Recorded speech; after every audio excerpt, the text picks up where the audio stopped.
15 வருஷத்துக்கு முன்பாக குமுதத்தில் ஒரு நேர்காணல் கொடுத்தீங்க.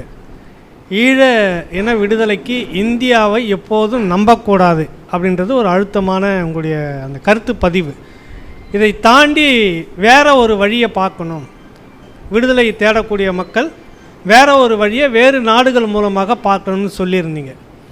இப்போ இந்த 15 ஆண்டுகளில் பார்த்திங்கன்னா புலம்பெயர்ந்த தேசத்தில் இப்படியான ஒரு மாற்று வழி ஏற்பட்டு இருக்குதா இல்லையான்னு தெரியல, நீங்கள் பார்த்துக்கிட்டு இருந்திருப்பீங்க. இப்போ நீங்கள் ஏன் அன்றைக்கி அப்படி சொன்னீங்க? இந்தியாவை தவிர்த்து விட்டு ஈழத்துக்கான விடுதலைன்னா எப்படி சாத்தியம்? அதான் என்னுடைய கேள்வி. இப்போ தவிர்க்கிறது நம்ம தவிர்க்கிறது இல்லை தம்பி, நம்ம இந்தியா நம்மளை தவிர்க்குது, அவர்களை நம்ம தவிர்க்கலை. இந்தியா நம்மளை தவிர்த்துரும். அவங்கள இணங்க வைக்க முடியாது. ஏனென்றால் இந்த இன அரசியலை நான் அந்த வயசுலேயே புரிந்து கொண்டதுனால அவர்கள் தமிழர்களை பகை இனமாக தான் பார்ப்பாங்க. பழைய காலத்திலேருந்தே சரி, அவங்க ஒரு ஆரிய கலாச்சாரம், இந்தி கலாச்சாரம், ஒரு அவங்களுக்கு கீழ்ப்படிதல், சான்ஸ்கிரிட்டைசேஷனுக்கு உட்படணும், அவங்க இந்திக்கு உட்படணும்.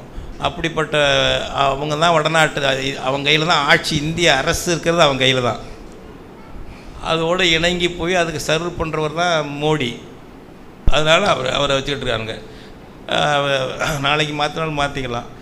அப்படிப்பட்ட ஒரு நிலைமையில் அவர்கள் நம்மை சமமாக பார்க்க மாட்டாங்க, சம நீதி தமிழர்களுக்கு வழங்க மாட்டாங்க, எந்த காலத்துலையும் வழங்க மாட்டாங்க, எதுவே ஈழத்துக்கும் அவங்க வழங்க மாட்டாங்க என்பது என்னுடைய உறுதியான நம்பிக்கை. அது நடந்திருக்குன்னு வச்சுங்க. வேறு வகையில்னா வேறு யார் இப்போ ஈழத்துக்கு அன்றைக்கி ஆதரவு ஒரு நாடு தெரிவித்தால் அந்த நாட்டுக்கு ஆதரவாக இருந்திருக்கணும். அப்படி ஒன்றும் நமக்கு வரல.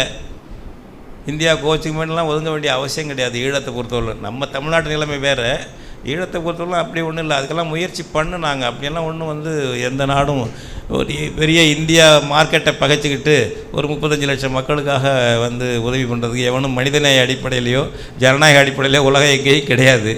நமக்கும் பெரிய மக்கள் தொகையும் மார்க்கெட் இருந்தால் வந்திருப்பாங்களே தவிர அந்த அளவுக்கு இல்லை ஈழத்தில். நம்ம தான் இந்தியாவுக்கு கீழே கிடக்கிறோம், அவனுக்கு இந்தியாவுக்கு கீழே ஒரு மார்க்கெட்டாக இருக்கிறோம். நம்ம தமிழர்களுக்கு 8 கோடி பேர் இருந்தாலும் ஒன்றும் நமக்கு சொந்த நிலைப்பாட்டுக்கு ஒன்றும் வழியே கிடையாது. எனவே நம்மை கருதி வருவதற்கும் வாய்ப்பு இல்லை. இந்தியாவும் எவனும் வந்தாலும் விடாது அங்கே என்ற முறையில் தான். அந்த மாதிரி நிலையில் வேறு யாரும் வந்தாலும் ஒரு உதவியாக இருக்குது. இந்தியாவை நம்பி பயனில்லைன்னு நான் சொன்னேன். அது நடந்து தான் இருக்குது. குடியுரிமை திருத்த சட்டம் போட்டாங்களே, ஒரு ஆதிக்கம் செலுத்தக்கூடிய மதம் பெரும்பான்மையாக உள்ள அரசு மதத்தை கொண்ட நாடுகளிலிருந்து, பக்கத்து நாடுகளிலிருந்து பாதிக்கப்பட்ட இந்துக்கள் வந்தால் இந்தியாவில் குடியுரிமை உண்டுன்னு சொல்லி பாகிஸ்தானுக்கு, பங்களாதேஷுக்கெல்லாம் கொடுத்தவன் ஏன் இலங்கையை வர்ற தமிழனுக்கு கொடுக்கல? தமிழன் பகையாளி, சிங்களன் அவனுக்கு பங்காளி, இவ்வளோதான்.